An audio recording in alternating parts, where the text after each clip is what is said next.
Hi Warwick, time for my weekly address. A little bit of good news. The two brand new garbage trucks that we've been waiting for months have finally come in. We received them, we have to get them registered, and believe it or not, they have to be programmed. The computers program a lot of things on the ability to lift garbage, the weight limits, things like that, so they have to get them tuned in. They're going to be out in service really soon, and just in the nick of time, really.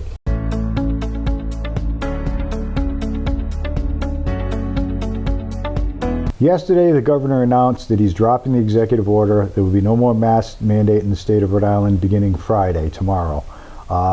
We're following suit naturally here in Warwick.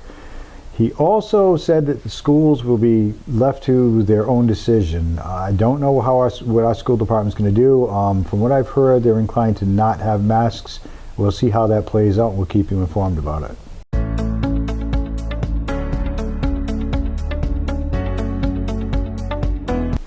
At this week's City Council meeting, the topics of the two new high schools, the proposed new high schools in the city of Warwick, was addressed.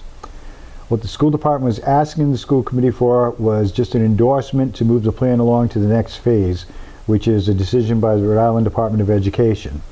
No decision has been made yet whether to build the schools or whether not build the schools. This is just the next step in the process. The overall consensus amongst the council and myself is we should put it on the ballot and let the city of Warwick decide, the voters of the city of Warwick. We're not there yet. It has to come back before the council to decide whether to put it on the ballot. And then it has to go to the General Assembly, and they have to decide whether to put it on the ballot. If it does go to the ballot, we're going to make sure you get every bit of information on what impact this will have in the city, good and bad. It's going to have a big financial impact. It will increase taxes. There's just no avoiding that.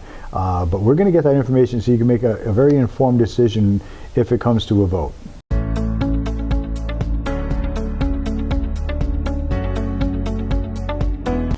Development in the city of Warwick. We have a lot of development proposed going through the process right now. It goes through planning, zoning, city council for any kind of zone changes.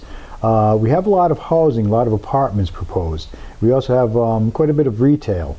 So that increases our tax base, it brings more residents in, it makes our economy better. It's all very good news. We haven't had this kind of growth in a long, long time. We're being careful controlling the growth. So we'll have more details. I'm going to come to you in a couple of weeks, and I'm going to give you a little bit more concrete details on it.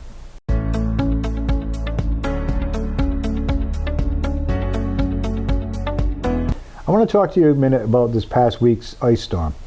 I've explained before that main roads like West Shore Road, Main Avenue, Post Road, Warwick Avenue and such, those are state roads.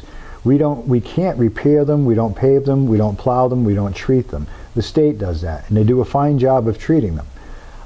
We have a lot less money to spend. We have 2,000 roads and we can't possibly treat all the roads, and we never have. Some people believe that we did, but we don't. We're not even capable. We don't have that much equipment. We would love to do it. We do secondary roads like Tidewater Drive, Long Street, Buttonwoods Avenue, city main roads. And then we have a list of roads we do near schools, hills, curves, things like that. And that's what we normally limit it to. So we always limit it to. We are looking at maybe expanding that in the upcoming years, maybe a little bit more equipment so we can get a little bit more of it done.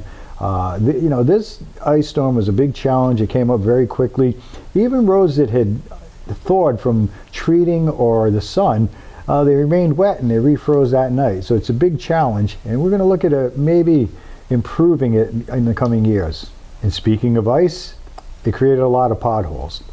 Again, the state roads, there are a lot of potholes because a lot of work has been being done on them, and that's just something you have to patch and fix. The city roads, the same thing.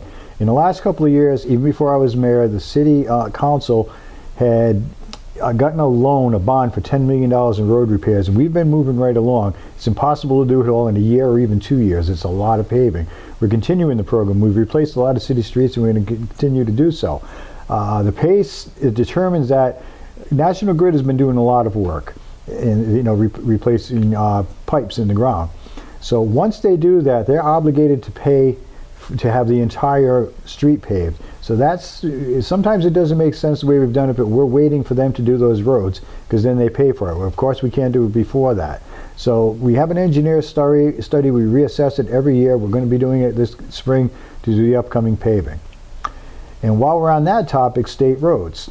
We got a list from the state DOT of projects they've moved up here in Warwick. They're doing it all across the state, and it's because of the federal infrastructure money that the state obtained recently. Some of the roads that they're going to be done this year, they weren't projected to be done for a few years, but this is very good news. Post Road, a lot of that's getting done. From Coronado Boulevard, or Avenue, I believe, to 6th Street. And then from Post Road, from Elmwood Avenue to 117. So that takes care of a lot of it. I've made a request to do from Coronado up to the Apponaug bypass, and we're going to see. I haven't gotten an answer, but I'm hopeful. They're redoing Centerville Road. They're redoing Hoxie Four Corners, that bad area where everybody has to go around the potholes and the sewer grates. That's been bad for a long time. I'm happy to see that one go. West Shore Road, they're doing a big long stretch of it. It's where they've been doing all this work and where there's a tremendous amount of potholes and craters right now. They're doing it from Long Street to Oakland Beach. That's fantastic news. And then they're doing Main Avenue from Route 5 to West Shore Road. So that takes care of virtually all of West Shore Main Avenue. So as I said, that's all been being done in 2022. And I'm very happy about that because the state roads in the city are in horrible shape. And I'm glad that the state has moved them up in the calendar because of that money.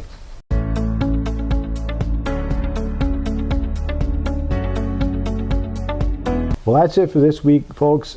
Please look for our animal shelter feature. It's going to be at least every month, maybe more often. It depends, on the population there. It's a great way to not only spotlight our animal shelter, which is a wonderful place, but to try to find homes for these kittens and dogs. We're going to continue it. People are excited about it. We've gotten a lot of good comments on it. So until next week, thank you.